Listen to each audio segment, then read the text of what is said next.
ibadahnya seorang hamba kepada Allah tidak mengenal waktu dan tempat. Kapanpun, dimanapun, dia harus beribadah kepada Allah Subhanahu wa Ta'ala. Harga diri seorang mukmin itu di sisi Allah lebih besar daripada kehormatan Ka'bah sendiri. Nah, nikmat seorang mukmin lebih besar daripada itu. Man amila li akhiratihi kafahu Allahu amra dunia. Barang siapa yang beramal untuk akhiratnya, Allah akan cukupkan baginya urusan dunianya. Berjuang dengan harta untuk membela agama Allah Subhanahu wa Ta'ala, hendaklah menjadi penopang terhadap dakwah ini, bukan sebaliknya yang menghalangi dakwah ini, tapi jadilah keluarga muslim yang menopang dakwah Islam. Kenikmatan dunia ini lebih remeh dari sekedar sayap seekor nyamuk. Tidak patut bagi seorang yang beriman. Bismillahirrahmanirrahim. Assalamualaikum warahmatullahi wabarakatuh.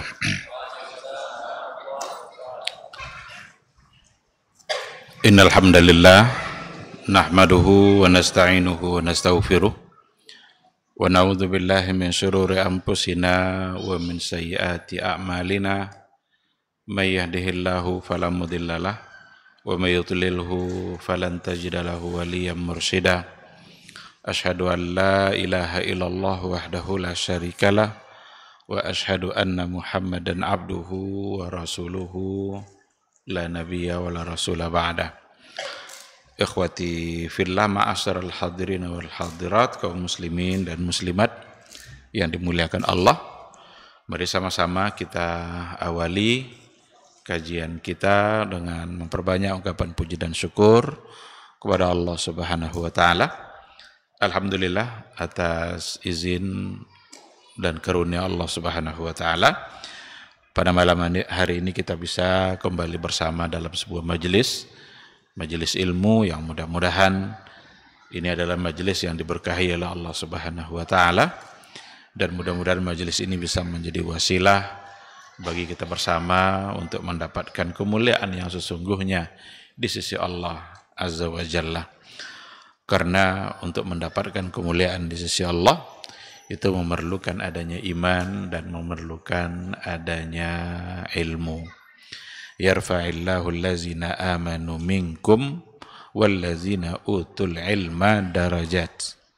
Allah mengangkat derajat orang-orang yang beriman dan orang-orang yang diberikan ilmu. Mudah-mudahan kita semakin paham dan agama kita, dan mudah-mudahan kita selalu dimudahkan oleh Allah Subhanahu wa Ta'ala untuk taat dan untuk memperbanyak ibadah. Sama-sama kita juga harus senantiasa berselawat dan salam untuk Rasul kita yang mulia Nabi Muhammad sallallahu alaihi wasallam. Allahumma salli ala Muhammad wa ala ali Muhammad. Mudah-mudahan kita senantiasa berupaya untuk mendalami sunnah-sunnahnya, tidak hanya sekedar untuk menjadi ilmu dan wawasan saja, tetapi harus diamalkan dalam kehidupan keseharian kita. Mengamalkan sunnah Nabi, mudah-mudahan itu bisa menjadi bukti nyata bahwa kita mencintainya. Dan cinta kepada Nabi insya Allah cinta yang menyelamatkan, cinta yang membuat kita bisa berbahagia di akhirat kelak. Harapan kita semua tentu saja adalah bisa mendapatkan syafaat dan pertolongan dari beliau. Yauma la yanfa'u malun wala banun illa man atallaha biqalbin salim. Satu hari di mana hari itu sangat sulit, hari kita dihisab oleh Allah, dan pada saat kita dihisab itu kita sangat menunggu-nunggu syafaat dari Rasulullah sallallahu alaihi wasallam. Ikhwati fillah, ma'asyiral hadirin wal hadirat rahimani Allahu wa iyyakum. Kembali pada malam hari ini kita melanjutkan kajian yang temanya adalah maqasidu as-sunnatin nabawiyah, maqasid dari sunnah Nabi. Malam ini insya Allah kita sudah masuk pada pembahasan baru, yaitu metode ideal di dalam memahami hadis Nabi. Jadi kalau seandainya kita mau mencoba untuk memahami hadis Nabi, apa metodenya? Ini yang akan kita bahas. Soal ini adalah bab baru setelah sebelumnya kita membahas fungsi sunnah terhadap Al-Quran. Ini yang terakhir. Fungsi sunnah terhadap Al-Quran. Kita ulang dulu kajian kita. Siapa yang bisa mengulang kembali, menyebutkannya? Ada 3 fungsi sunnah terhadap Al-Quranul Karim. Kalau bisa menyebutkannya dikasih hadiah. 3 fungsi sunnah terhadap terhadap Al-Quran. 1, 2, 3. Siapa yang masih ingat?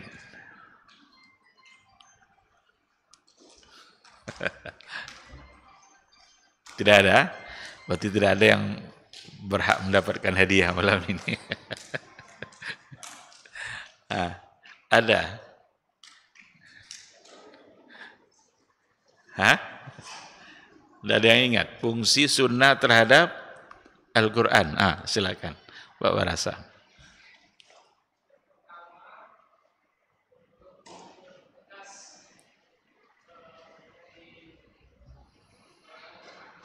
Mempertegas isi Al-Quran.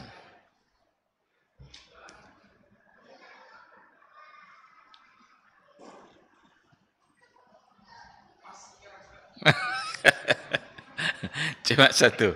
Bisa? Coba. Yang pertama apa? Yang pertama menjelaskan. Yang kedua menegaskan. Yang ketiga mendatangkan hukum yang baru. Jadi ada 3 fungsi sunnah terhadap Al-Quran. Menegaskan kembali berarti memperkuat. Apa kata Quran, itu pula kata sunnah. Tidak mungkin berbeda antara Quran dengan sunnah.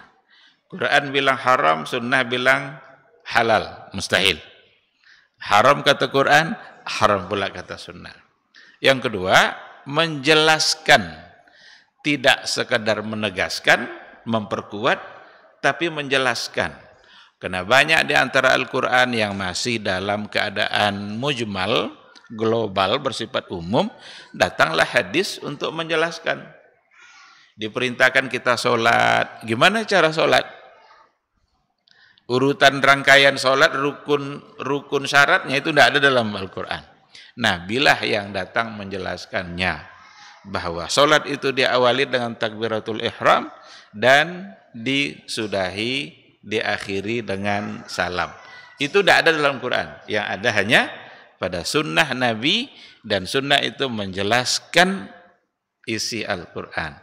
Sedangkan yang ketiga, fungsinya adalah mendatangkan hukum baru sebagai tambahan dari apa yang memang tidak ada di dalam Al-Quranul Karim. Jadi jumhurul ulama mengatakan bahwa Rasulullah SAW sebagai utusan Allah yang resmi, yang sah, maka dia bisa mendatangkan sebuah hukum yang meskipun hukum itu tidak ada di dalam Al-Quranul Karim.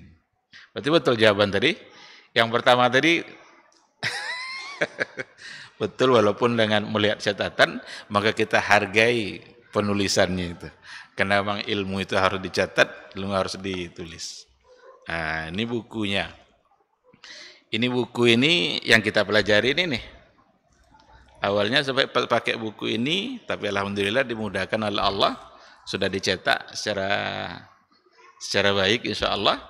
Judulnya berinteraksi dengan hadis antara realita dan idealita. Jadi isinya adalah apa yang kita bahas sekarang ini. Jadi bisa dibaca apa yang kita bahas. Tapi jangan kalau pas dapat buku ini tidak boleh hadir kajian lagi, kan tidak boleh hadir lagi, kan bisa dibaca di rumah. Silakan diambil. Ini bukunya.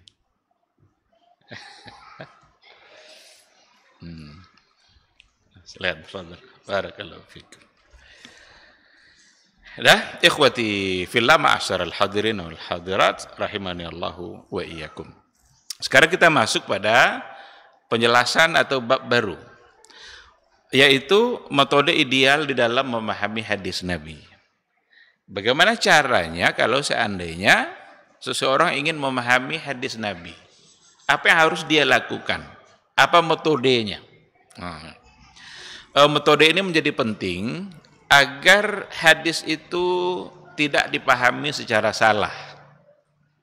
Karena kalau seandainya tanpa metode, berarti bisa-bisa orang terjebak pada kesalahan. Dan kesalahan metode akan berakhir pada kesalahan pemahaman hadis. Kesalahan metode akan menyebabkan banyak orang tersalah juga di dalam memahami hadis-hadis Nabi. Oleh karena itu, kesalahan yang terjadi pada kelompok liberal, kelompok Syiah, karena ada di buku itu tuh, ada pada bagian akhir nanti kita akan lihat kelompok-kelompok yang menyimpang di dalam memahami hadis. Seperti liberal, Syiah, kelompok Sufi, dan juga berbagai aliran kalam yang ada. Banyak di antara mereka yang menyimpang, salah karena kesalahan metode. Nah, oleh karena itu perlu bagi kita untuk mengenali metode memahami hadis. Yang pertama sekali yang harus dilakukan adalah memastikan kualitas kesahihan sebuah hadis. At-tahaqquq min sihhati al-hadisin nabawi. Ini langkah yang pertama sekali. Ini adalah langkah pertama ketika kita ingin mencoba untuk memahami hadis Rasulullah Sallallahu Alaihi Wasallam, yaitu memastikan kesahihan. Ini benar tidak hadis Nabi? Ini benar tidak hadisnya sahih? Memastikan kebenaran sebuah hadis itu bukanlah persoalan baru, tapi kita bisa melihat catatan-catatan sejarah. Bahkan para sahabat dulu sesama mereka ketika mendapatkan sebuah hadis dari seorang sahabat yang lain, sering di antara mereka itu bertanya, iya enggak ini hadis Nabi? Apa buktinya kalau itu adalah hadis Nabi? Berarti itu salah satu dari bentuk penghormatan kepada Rasulullah Sallallahu Alaihi Wasallam, agar orang-orang tidak begitu mudah untuk menganggap sesuatu sebagai hadis padahal bukan. Karena bahaya sekali menyandarkan sesuatu kepada Nabi, padahal itu bukanlah hadis Nabi. Maka dalam sebuah riwayat dikatakan oleh Rasul kita yang mulia, man kadzaba alayya muta'ammidan falyatabawwa maq'adahu minan nar. Barang siapa yang sengaja berbohong atas namaku, sengaja berbohong atas nama Nabi, itu maksudnya dia bilang ini hadis Nabi, padahal tidak. Perbuatan ini datang dari Nabi, padahal tidak. Itu namanya berbohong atas nama Nabi. Apa yang akan dia dapatkan? Falyatabawwa maq'adahu minan nar. Siap-siaplah dia menempati kursinya nanti di dalam neraka. Berarti dia membuat kursi tempat duduknya sendiri dalam neraka. Walaupun ada kursi tempat duduk, tapi kalau dalam neraka ya sama aja. Mau duduk, mau berbaring, mau berdiri, pokoknya kalau dalam neraka, berarti dia sedang mempersiapkan tempatnya dalam nerakanya Allah. Bagi siapa tadi?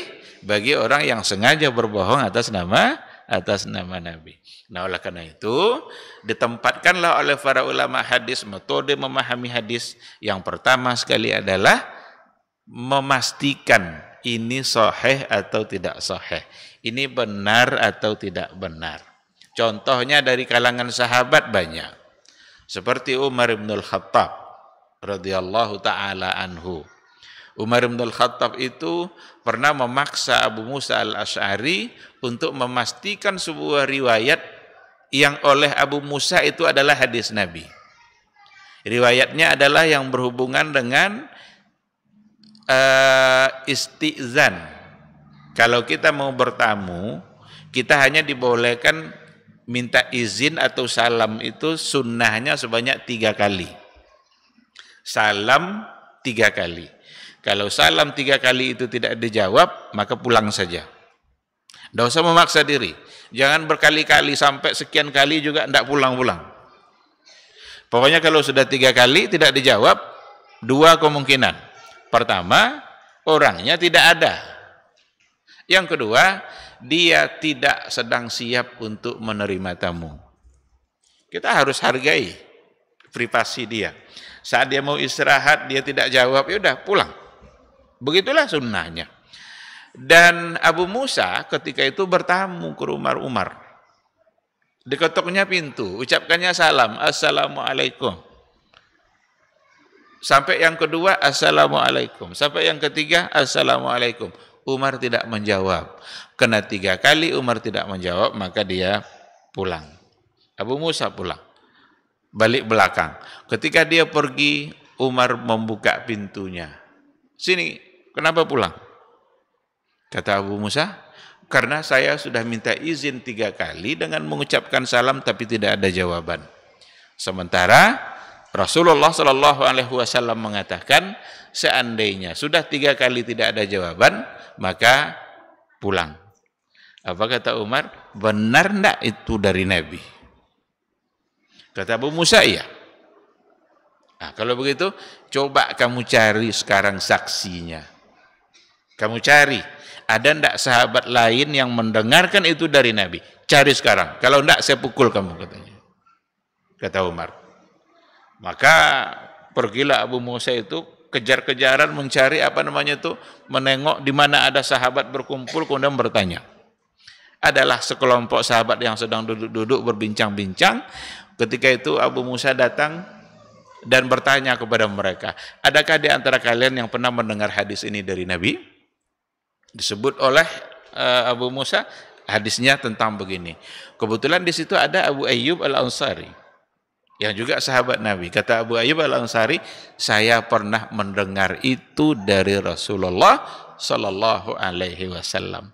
Dibawalah oleh Abu Musa Abu Ayyub Al-Ansari ke hadapan Umar bin Al-Khattab sebagai saksi. Sebagai saksi bahwa apa yang dikatakannya tadi itu adalah benar-benar dari Rasulullah sallallahu alaihi wasallam. Nah, ini yang begini-begini berarti adalah upaya untuk memastikan kesahihan sebuah hadis. Dan kisah-kisah seperti itu tidaklah hanya satu. Ada banyak riwayat yang lain. Seperti juga yang dilakukan oleh Abdullah bin Umar. Abdullah bin Umar itu anaknya Umar bin Al-Khattab. Abdullah ibnu Umar ibnu Al-Khattab. Dia mendapatkan pemberitaan dari seorang sahabat yang bernama Abu Hurairah. Abu Hurairah ada sebuah riwayat yang bunyinya man tabi'a janazah falahu qirat. Man tabi'a janazah falahu qirat. Barang siapa yang mengikuti mengantar jenazah sampai ke kuburannya, maka dia mendapatkan pahala 1 qirat. Karena ada riwayat yang berkaitan dengan ini, kalau ikut sholatnya berarti dia mendapatkan pahala 1 qirat. Kalau ikut pula nanti sampai menguburkan, man tabi'a janazah, siapa yang mengikuti mengantar jenazah sampai ke kuburannya, falahu qirat, dia mendapatkan pahala 1 qirat. 1 qirat itu sebesar bukit Uhud pahalanya. Didapatlah riwayat itu oleh Abdullah ibnu Umar dari Abu Hurairah. Abdullah ibnu Umar sedikit agak mempertanyakan, iya enggak ini dari hadis Nabi? Maka Abdullah ibnu Umar bertanya kepada Ummul Mukminin Aisyah radhiyallahu anha. Jadi Abdullah ibnu Umar menemui Aisyah Ummul Mukminin, istrinya Rasul, perihal riwayat yang tadi disampaikan oleh Abu Hurairah. Iya enggak ini dari Rasulullah sallallahu alaihi wasallam? Apakah kamu pernah mendengarkan ini datang dari Rasul, diucapkan oleh Rasulullah sallallahu alaihi wasallam? Dan ketika itu Aisyah Ummul Mukminin membenarkan dan mengiyakan. Oh iya, itu adalah riwayat yang diucapkan oleh Rasulullah sallallahu alaihi wasallam. Nah, jadi dari dua contoh itu, dari dua kisah itu, kita bisa mengerti memang betapa dari dulu orang-orang terdahulu itu memang berupaya terus untuk memastikan apakah benar enggak ini datang dari Nabi, agar tidak menyebar nanti berita-berita bohong atau seseorang yang berbohong membawa-bawa nama Nabi. Oleh karena itu kalau hari ini banyak orang yang mempertanyakan itu sangat wajar sekali karena memang harus seperti itu. Kalau ada seorang ustadz umpamanya menyampaikan sebuah hadis, lalu ada di antara jamaah yang bertanya, Pak Ustadz itu hadisnya sahih atau tidak? Wajar memang. Itu tidak perlu dipermasalahkan. Tidak perlu dipersoalkan. Dan ustadz itu atau seorang mubalik atau seorang dai atau seorang alim yang menyampaikan sebuah hadis, dia mesti menyampaikan kalau memang itu adalah hadis dari Rasulullah Sallallahu Alaihi Wasallam. Nah, karena ada pula kekhawatiran sekarang ini memang agak sulit untuk menyampaikan sesuatu karena sedikit-sedikit ditanya ini hadis atau tidak. Kalau bilang hadis sahih atau tidak sahih. Pertanyaan seperti itu dari dulu ternyata sudah ada. Agar tidak semua orang berani-berani menyandarkan sesuatu kepada Nabi yang ternyata jangan-jangan itu bukanlah hadis atau tak pernah datang dari Rasulullah Sallallahu Alaihi Wasallam. Nah, oleh karena itu memahami hadis yang pertama sekali yang harus dilakukan adalah memastikan kesahihannya. Kalau sudah dipastikan, berarti dia sudah yakin itu sebagai sebuah hadis. Kalau sudah dipastikan, barulah nanti melangkah kepada tahap-tahap yang berikutnya. Karena kalau tidak dipastikan, kalau langsung saja ada sebuah hadis, lalu kemudian kita sibuk untuk menggali hukum-hukum yang ada di hadis itu. Oh, ini hukumnya berarti ini boleh, ini tidak boleh. Tahu-tahu ternyata hadisnya tidak sahih. Kalau seandainya ada di antara orang yang berhasil mengeluarkan 5 hukum umpamanya dari satu hadis, tapi ternyata hadis itu bukanlah sebuah hadis yang sahih, atau itu palsu, atau tidak pernah datang dari Nabi, berarti semua hukum yang sudah diistinbat ini nggak ada artinya. Tidak ada gunanya, nggak bisa dipakai karena hadisnya itu sendiri ternyata adalah bermasalah. Mungkin dia sebagai hadis yang palsu, maudhu', ataupun hadis yang dhaif. Hadis dhaif itu tidak bisa dijadikan pegangan di dalam mengistimbatkan hukum. Kecuali kalau dhaifnya itu nanti diperkuat oleh riwayat-riwayat yang lain sehingga dhaifnya bisa naik ke tingkat status dhaifnya bisa berubah menjadi hasan atau hasan li ghairihi dan lain sebagainya. Ada istilah dalam mustalah hadis. Nah, oleh karena itu yang pertama sekali memastikan kebenaran sebuah hadis. Bagaimana cara memastikan kebenaran sebuah hadis? Ada 2. Yang pertama melalui sanad, yang kedua melalui matan. Jadi hadis itu terdiri dari 2 komponen. Pertama sanad, kedua matan. Apa itu sanad? Sanad itu silsilatur rijal al-musilati ilal matan.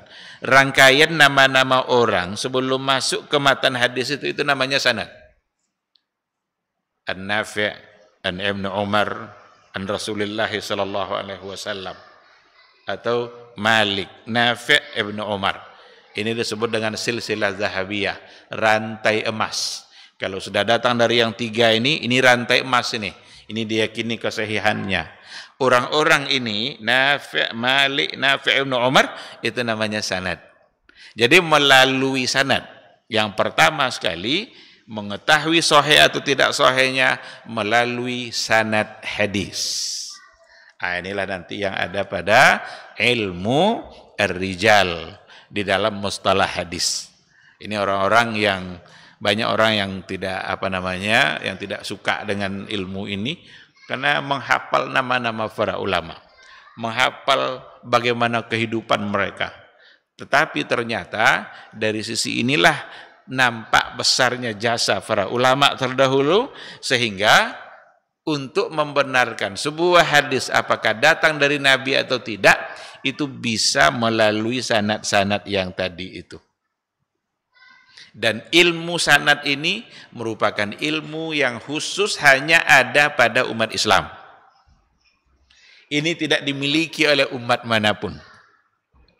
Orang Yahudi, orang Nasrani nggak punya ilmu ini. Jangankan untuk membenarkan ungkapan Isa alaihissalam. Ini benar nggak Isa yang ngomong? Jangankan untuk itu. Untuk kebenaran Injil aja sampai sekarang nggak bisa dibuktikan. Karena ada versi-versinya. Sedangkan untuk umat Islam, jangankan Al-Quran. Al-Quran itu sudah pasti benar. Nggak boleh kita meragukannya. La raiba fihi. Nggak ada satu keraguan pun. Berdosa kita kalau meragukan Al-Quran. Jadi jangankan Al-Quran. Hadis Nabi saja, ungkapan Nabi saja, itu bisa dihukumkan sebagai ungkapan yang benar. Melalui apa? Melalui sanad. Si fulan mengambil dari si fulan, si fulan mengambil dari si fulan. Maka diberikanlah ketentuan pada sanad ini. Apa contoh ketentuannya? Bahwa semua sanad yang meriwayatkan mestilah orang yang siqah. Mestilah orangnya terpercaya. Mesti orangnya tidak pernah berbohong meskipun sekali. Jadi tidak pernah berbohong meskipun sekali.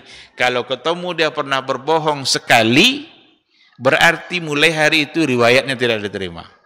Kenapa demikian? Karena kalau berbohong sekali, berarti mungkin dia akan berbohong lagi untuk yang kedua kalinya.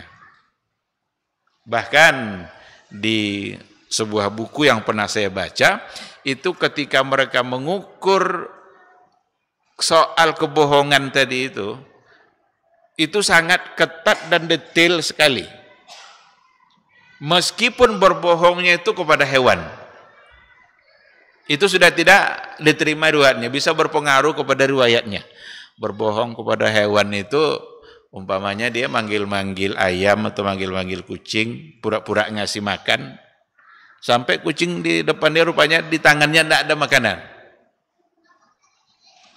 Bohong enggak tuh? Jadi panggilnya kucing tuh, pus, pus, pus. Datanglah kucing itu. Dengan harapan ada makanan di tangannya. Ternyata sampai di situ tidak ada makanan. Berarti dia berbohong.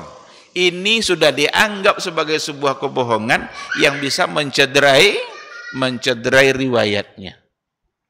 Begitulah para ulama membuatkan standarnya. Oleh karena itu mereka sebenarnya khawatir juga untuk menceritakan hal-hal yang seperti itu. Apakah itu bagian dari ghibah atau tidak? Jadi ketika para ulama membaca sejarah kehidupan ulama ini, dia pernah begini, dia pernah begini, itu ghibah enggak tuh? Jadi ada rasa takut mereka itu sebenarnya. Ketika menceritakan keburukan seperti tadi, berarti seolah-olah di situ ghibah, menceritakan keburukan. Tapi pada akhirnya mereka menyimpulkan, karena tujuannya ini adalah untuk menjaga agama, tujuannya untuk menjaga agama, berarti itu bukanlah ghibah yang salah atau ghibah yang berdosa. Karena tujuannya bukan untuk menyebarkan semata-mata menyebarkan keburukan, tetapi adalah untuk menjaga agama, untuk menjaga riwayatnya. Apakah ini benar datang dari Nabi atau tidak? Seandainya datang dari orang yang pernah berbohong, maka dia akan mudah pula untuk berbohong atas nama Rasulullah sallallahu alaihi wasallam. Karena kebohongan-kebohongan pada masa dahulu itu luar biasa. Apalagi dimunculkan oleh kelompok-kelompok, firqah-firqah, aliran-aliran yang sengaja membuat-buat hadis Nabi untuk mempertahankan kelompoknya sendiri. Untuk mempertahankan eksistensi golongannya sendiri. Nah, dibuat-buatnya hadis, ini dari Nabi, ini Nabi bilang begini. Padahal Nabi tak pernah mengatakan begitu. Oleh karena itu pada masa tabi'in, persoalan sanad ini memang betul-betul ditekankan. Pada masa sahabat belum terlalu, tapi sudah ada gambarannya. Karena sahabat semuanya dianggap terpercaya. dalam kaidahnya para ulama hadis, as-sahabatu kulluhum udul. Itu kaidah ulama hadis. As-sahabatu, sahabat itu semuanya udul, terpercaya. Sahabat semuanya terpercaya. Oleh karena itu persoalan sanad belum terlalu ditekankan, karena ngomong bisa dipercaya meskipun sudah ada bibit-bibit sebagai contoh agar kita berhati-hati. Seperti kisah Umar tadi itu. Nah, tapi pada masa tabi'in, masa di mana kebohongan-kebohongan itu sudah mulai bermunculan, sehingga orang terlalu berani untuk mengucapkan sesuatu atas nama Nabi. Dan mereka selalu menanyakan, ini siapa sanadnya? Dari mana kamu mendapatkan ini? Maka ada sebuah ungkapan dari ulama terdahulu seperti dari Ibnu Sirin, umpamanya dia bilang begini, laulal isnad laqala man syaa ma syaa. Kalaulah bukan karena sanad, niscaya orang akan bebas ngomong semaunya. Itu arti yang tadi itu. Laulal isnad, kalaulah bukan karena sanad, laqala man syaa. Niscaya seseorang akan berkata masya'a, apa yang ia kehendaki. Bebas dia mengucapkan apa yang dia mau. Oleh karena itu, disinilah diperlukan sanad, dan khususnya pada masa tabi'in. Kalau ada seseorang yang ngomong ini hadis Nabi, dia bilang, Sammulana rijalakum. Sebutkan rijal kalian. Dari mana itu kalian dapatkan? Nah, ada sebuah hadis ketika seseorang mengatakan bahwa Rasul pernah bersabda, Man qala la ilaha illallah wahdah la syarikalah, lahul mulku wa lahul hamdu, yuhyi wa yumitu, wa huwa ala kulli syai'in qadir, falahu kaza wa kaza. Siapa yang membaca doa tadi itu, la ilaha illallah wahdah la syarikalah, itu dia akan mendapatkan pahalanya, kebaikannya segini. Kalau sudah kebaikannya segini, itu kan berarti kerja Nabi itu kan. Maka tidak boleh kita membuat fadilah-fadilah seperti itu. Karena banyak orang sekarang itu membuat-buat, kalau dibaca Al-Fatihah 100 kali maka kita jadi begini. Kalau dibaca 200 kali maka kita akan kaya. Kalau seandainya baca 1000 kali terlepas semua hutang-hutang kita. Angka seperti itu, dia mendapatkan fadilahnya begini kalau baca ini, itu kerja Nabi itu. Itu bagian dari syariat. Oleh karena itu, ketika ada yang mengatakan seperti itu, qala Sya'bi, berkata Sya'bi kepada orang yang mengucapkan tadi itu, man haddatsaka, siapa yang menceritakan itu kepada kamu? Qala Umar ibn Maimun. Yang menceritakannya adalah Umar ibn Maimun. Lalu Sya'bi nanya lagi, kalau sudah dapat bahwa dia mendengarkannya dari Umar ibn Maimun, dia nanya lagi, man haddatsahu, siapa yang menceritakan kepada Umar ibn Maimun? Qala Abu Ayyub Al-Ansari sahibu Rasulullah sallallahu alaihi wasallam. Yang menceritakannya dari Umar ibn Maimun adalah Abu Ayyub Al-Ansari. Berarti dapat rantainya tadi itu. Tadi diucapkan oleh Ar-Rabi' ibn Haytham, Ar-Rabi' mengambilnya dari Umar ibn Maimun, dan Umar ibn Maimun mengambilnya dari Abu Ayyub Al-Ansari sahibu Rasulillah, dia adalah sahabat Rasul.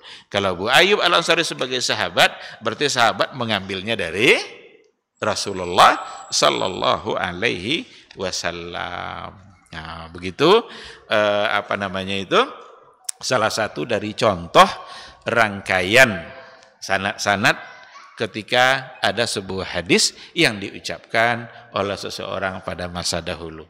Dan permintaan sanad itu pada masa tabi'in itu sangat ketat, harus ada.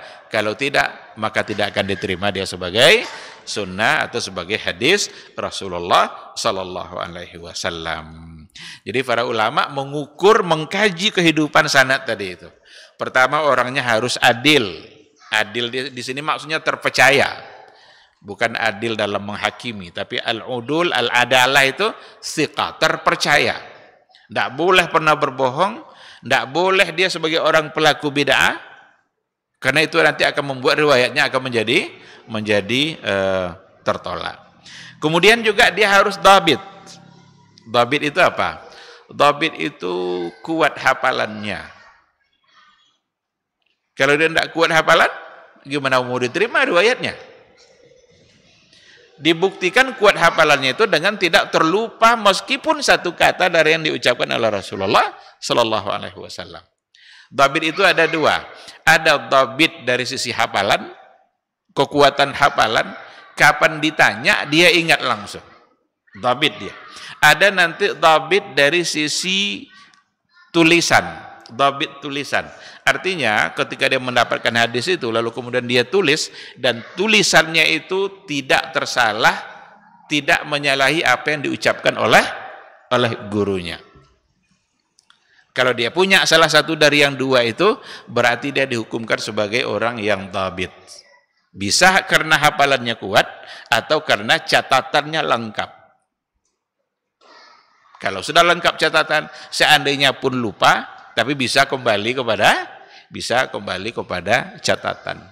Maka ulama-ulama besar dulu mereka memiliki catatan-catatan yang mana mereka bisa kembali rujuk untuk kembali kepada hadis-hadis yang dia catat pada saat dia meragukannya. Dan itu bisa menjadi pedoman catatan itu. Ada juga di antara mereka yang sangat kuat hafalannya, seperti Imam Bukhari, Imam At-Tabrani umpamanya. Saat di majelis dia tidak mencatat, dia fokus dia untuk mendengar. Cuma nanti sampai di rumah diulang kembali oleh dia catatannya. Jadi sampai di rumah diulang kembali catatan itu dari awal, semua yang didengar tadi ditulis ulang. Sampai-sampai orang-orang yang menulis di majelis kadang nanya kepada Imam Bukhari, ini yang saya tulis ini benar nih? Padahal Imam Bukhari saat di majelis tidak nulis. Dia baru sampai rumah menulis, ditulis ulang oleh dia. Karena ada semuanya di pikiran dia. Oleh karena itu, dhabit itu ada dua. Ada dhabit sudur, ada dhabit sutur. Itu istilahnya. Dhabit dari segi hafalan atau dhabit dari kebenaran catatan.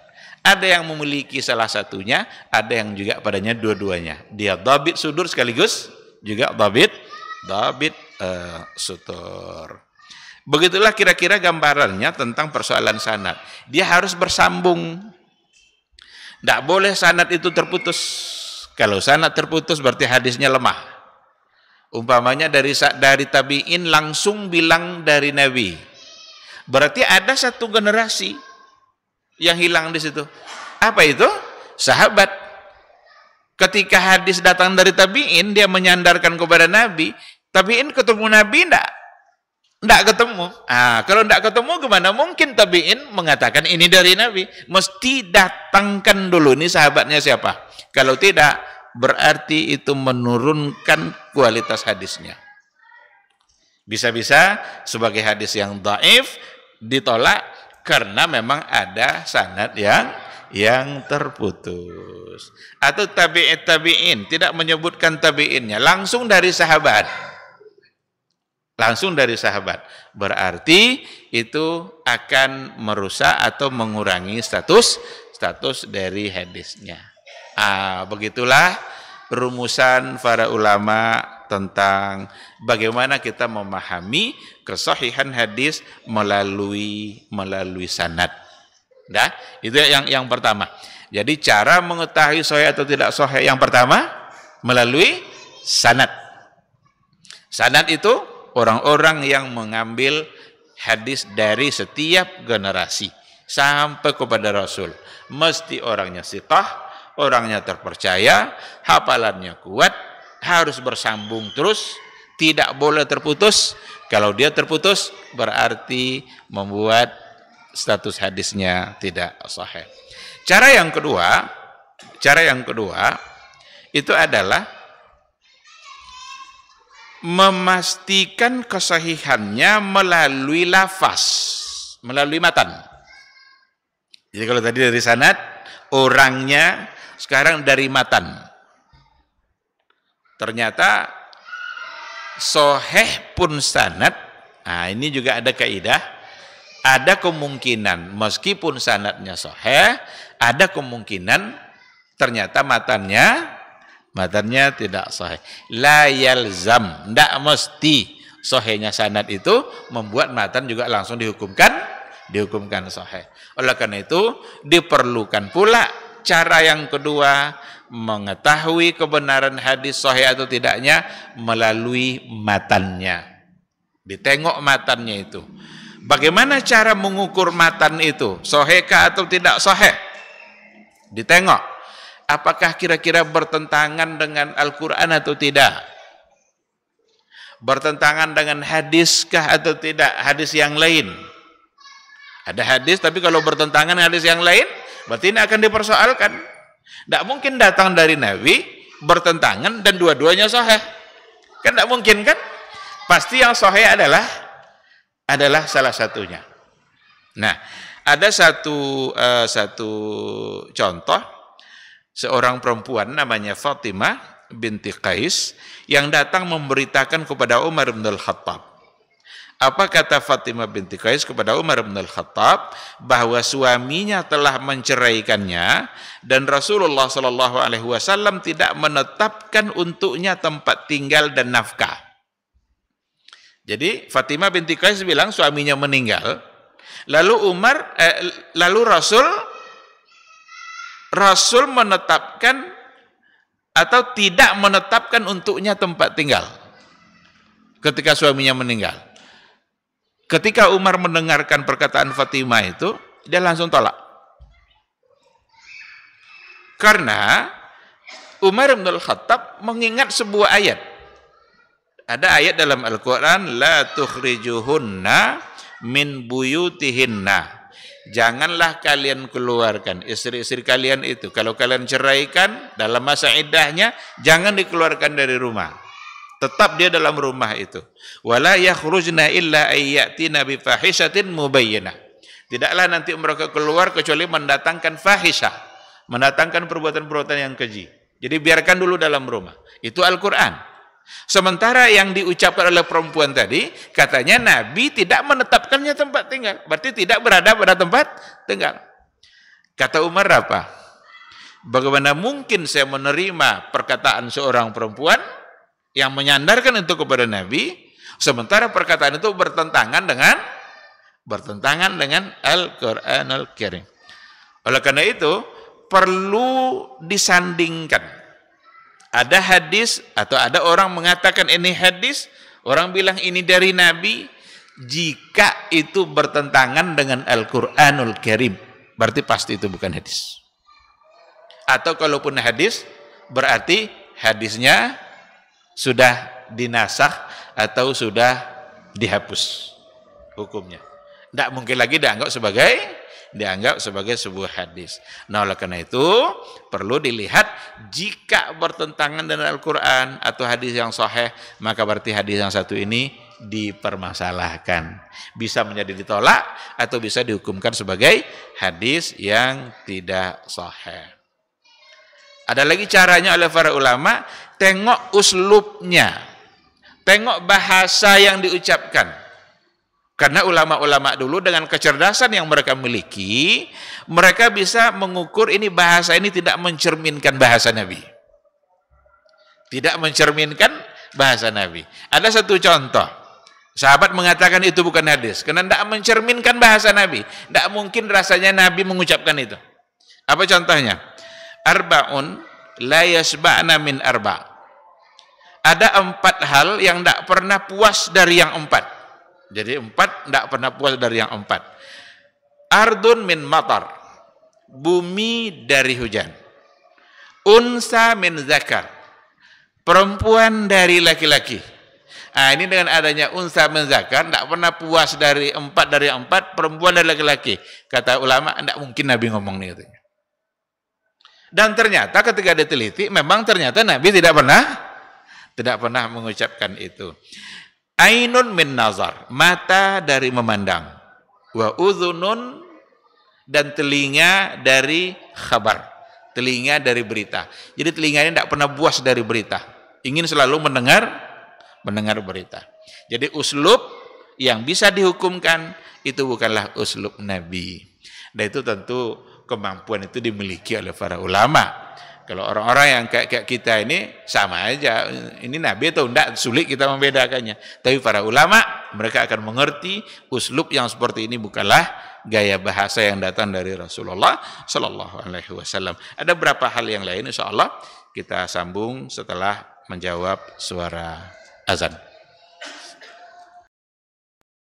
Ibadahnya seorang hamba kepada Allah. Wassalatu wassalamu ala Rasulillah wa ala alihi wa sahbihi wa mawala. Ikhwati fillah, ma'asyaral hadirin wal hadirat, rahimani Allah wa iyyakum. Jadi yang kedua adalah bagaimana memastikan kesahihan hadis melalui matan dengan beberapa kriteria atau beberapa ciri. Tadi kita katakan ada uslub yang memang tidak mencerminkan itu adalah bahasa dari Nabi. Yang seperti tadi itu bertentangan dengan Al-Qur'an. Ada contoh lain di sini seperti la yadkhulul jannah waladuz zina wala syai'un min naslihi ila sab'ati abail jannah. Tidak akan pernah masuk surga anak zina sampai 7 keturunan. Ini dipastikan sebagai palsu. Kenapa demikian? Bertentangan dengan hadis sahih Al-Quran, bertentangan dengan Al-Quranul Karim. Yang berdosa itu anaknya atau siapa? Kok sampai dia tidak berhak masuk surga sampai pula 7 keturunan? Berarti bertentangan dengan Al-Quranul Karim. Karena dalam Al-Quran dikatakan wala taksibu kullu nafsin illa 'alaiha wala taziru waziratun wizra ukhra. Tidaklah seseorang itu menanggung beban dosa orang lain. Ayahnya yang bermasalah, tapi dia tidak ikut. Bahkan kalau seandainya ada anak zina, dididik secara baik, mungkin dia menjadi penghafal Quran, maka hafallah dia Al-Quran itu. Apakah kita akan mempersoalkan ayahnya? Nah, ayahnya itu dosa dia. Wala taziru waziratun wizra ukhra. Ada yang ketiga juga, seperti yang bertentangan dengan hadis-hadis mutawatir. Ada satu riwayat, bunyinya begini. Idza huddistum anni bihaditsin yuwafiqul haqq fakhuzuhu bihi. Haddastu aw lam uhaddis. Kalau kalian diceritakan oleh seseorang dari saya sebuah hadis yang mana itu sesuai dengan kebenaran, maka ambillah. Baik saya ceritakan atau saya tidak ceritakan. Baik datang dari saya atau bukan. Jadi kalau kalian mendengarkan sesuatu yang kalian nilai itu sesuai dengan kebenaran, ambil saja. Saya sampaikan atau tidak saya sampaikan. Itu ada hadis seperti itu. Ini entah dari kelompok mana datangnya ini. Jadi dulu banyak aliran-aliran, kelompok-kelompok yang ingin eksis. Jadi mereka buat hadis palsu itu. Pada masa Imam Ahmad itu hadis palsu itu bukan main banyaknya. Sampai Ibnu Abbas, Imam Ahmad maksudnya, sampai Imam Ahmad menyuruh anaknya menghafal hadis itu ratusan hadis. Hari ini hafal ini, hari ini hafal ini. Setelah hafal dia semuanya, apa kata Imam Ahmad kepada anaknya? Wahai anakku, ketahuilah semua yang kamu hafal dari dulu sampai hari ini itu semuanya palsu. Mulai besok kamu hafal yang sahih. Diajarnya dulu yang palsu tuh. Karena kalau sudah tahu yang palsu berarti nanti mudah untuk melihat mana yang benar. Karena saking banyaknya. Dan dia khawatir anaknya terjebak kepada yang palsu. Ada pula hadis, kalau kalian diceritakan oleh seseorang dengan sebuah berita yang kamu nilai itu sesuai dengan kebenaran, ambil. Baik saya ceritakan atau tidak saya ceritakan. yang bagian akhir inilah yang tidak bisa diterima itu. Baik Nabi ngomong itu atau enggak, berarti ambil aja. Karena itu bertentangan dengan hadis yang sahih, man yaqul alayya ma lam aqul falyatabawwa maq'adahu minan nar. Barang siapa yang mengatakan sesuatu yang saya tidak pernah mengatakannya, maka siap-siaplah dia untuk masuk neraka. Ada di antara penyebabnya oleh para ulama juga bertentangan dengan akal sehat. Lafaz hadis diriwayatkan tapi bertentangan dengan akal sehat. Apa contohnya? Atau fakta sejarah, fakta kasat mata. Ada sebuah riwayat ini dalam kitab Imam Asy-Syaukani, Al-La'ali Al-Mawdu'ah. Tapi hadisnya palsu. Bunyinya adalah anna safinata Nuh alaihi salam tafa bil baiti wa sallat khalfal maqami rak'atain. Kapal Nabi Nuh itu dulu tawaf di Ka'bah, tawaf 7 putaran, setelah itu dia sholat 2 rakaat. Jadi kalau tawaf kan ada sholat sunat tawaf kan? Nah, kapal Nabi Nuh itu tawaf dia 7 putaran di Ka'bah itu dan sholat dia 2 rakaat setelah tawaf itu. Nah, ini para ulama menghukumkannya sebagai hadis yang palsu, yang sama sekali tidak bisa dibenarkan. Apakah Ka'bah sudah ada pada masa Nabi Nuh? Kapan Ka'bah dibangun? Siapa yang membangunnya? Kan Nabi Ibrahim. Ketika Nabi Nuh sudah ada Nabi Ibrahim? Kan belum. Ini yang bertentangan dengan fakta. Tapi ada ahli-ahli pendongeng dulu yang meriwayatkan hadis. Maka yang palsu-palsu itu biasanya datangnya dari pendongeng. Kalau sudah suka berbohong, dia suka mendongeng. Hari ini pun kalau ada orang suka mendongeng, dia akan mudah mendatangkan hadis-hadis palsu. Riwayat palsu. Karena memang hobinya mendongeng. Ada dulu seorang pendongeng juga menceritakan begini. Kalau nanti kalian makan, jangan baca bismillah. Berarti syaitan ikut makan. Kan kalau tidak baca bismillah, kan syaitan ikut makan. Nah, kalau kalian makan, jangan baca bismillah, maka syaitan ikut makan. Nanti pas minum baca bismillah, maka syaitan akan kepedasan. Karena kalau baca bismillah berarti tidak ikut dia minum kan, tapi makan aja dia ikut kan. Ada riwayat itu datang dari para pendongeng-pendongeng pada masa dahulu. Nah, karena itu hadis-hadis palsu itu banyak memang datang dari pendongeng. Sampai hari ini pun para pendongeng banyak mendatangkan hadis-hadis palsu. Kalau ada kisah-kisah palsu, yakinlah itu datang dari pendongeng. Ada lagi ciri-cirinya bertentangan dengan fakta ilmiah. Apa contohnya? Ambil satu contoh bertentangan dengan fakta ilmiah. Innal arda ala sakhratin wa sakhratu ala qarni thawr.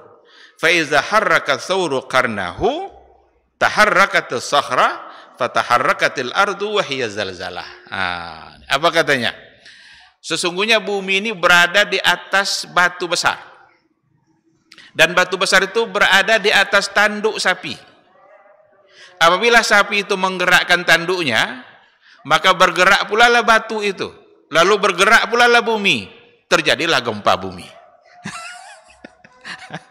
Ini bertentangan dengan fakta ilmiah. Bumi di atas batu, batu di atas tanduk sapi. Ketika sapi menggerak-gerakkan tanduknya, bergeraklah batu, bergerak pula lah bumi. Maka terjadi gempa bumi. Jadi kalau terjadi gempa bumi, berarti ada sapi yang sedang menggerakkan tanduknya. Ini lagi-lagi palsu, sama sekali tidak pernah datang dari Rasulullah Sallallahu Alaihi Wasallam. Poin yang terakhir dikatakan, ada di antara riwayat yang terlalu membesarkan pahala untuk amalan yang sangat ringan. Itu salah satu ciri. Salah satu contoh di sini, man sallat duha kaza wa kaza raka'ah u'tiya sawaba sab'ina nabiyah. Barang siapa yang salat duha sekian rakaat, salat duha sekian rakaat, 4, 2 atau 4, diberikan padanya pahala 70 nabi. Nah, jadi sholat duha 2 rakaat atau 4 rakaat dapat pahala 70 Nabi. Ini oleh para ulama sebagai ciri-ciri untuk menentukan bahwa hadis itu tidak sahih. Amalan yang sangat ringan tetapi pahalanya di luar dugaan. 70 Nabi coba, tidak pula satu Nabi itu hanya karena 2 atau 4 rakaat duha. Nah, yang begitu-begitu berarti itu dihukumkan sebagai hadis yang palsu atau hadis yang dhaif. Kalau hadis dhaif berarti tidak bisa dipegang untuk beramal dan beribadah. Baik, ikhwati fillah, jadi ini poin yang pertama, kita cukupkan pada poin yang pertama ini. Metode pertama memahami hadis adalah memastikan kebenaran dan kesahihannya. Bagaimana caranya? Dari 2 sisi. Bisa dari sanad dan bisa dari matan dengan kriteria dan cara-cara yang tadi sudah kita sampaikan. Baik, ini yang bisa kita bahas pada malam hari ini. Mudah-mudahan dapat kita pahami bersama. Semoga menjadi ilmu. Kalau ada pertanyaan, 1 saja. Kalau ada. Kalau tidak, kita tutup. Baik, saya kira tidak ada. Mudah-mudahan majelis kita diberkahi oleh Allah Subhanahu wa taala. Semoga kita selalu dibukakan pintu hati kita untuk menambah ilmu dan diberikannya semangat untuk istiqamah berada di atas sunnah Rasulullah sallallahu alaihi wasallam. Terima kasih dan mohon maaf. Subhanakallahumma wa bihamdika asyhadu an la ilaha illa anta astaghfiruka wa atubu ilaik. Wassalamualaikum warahmatullahi wabarakatuh.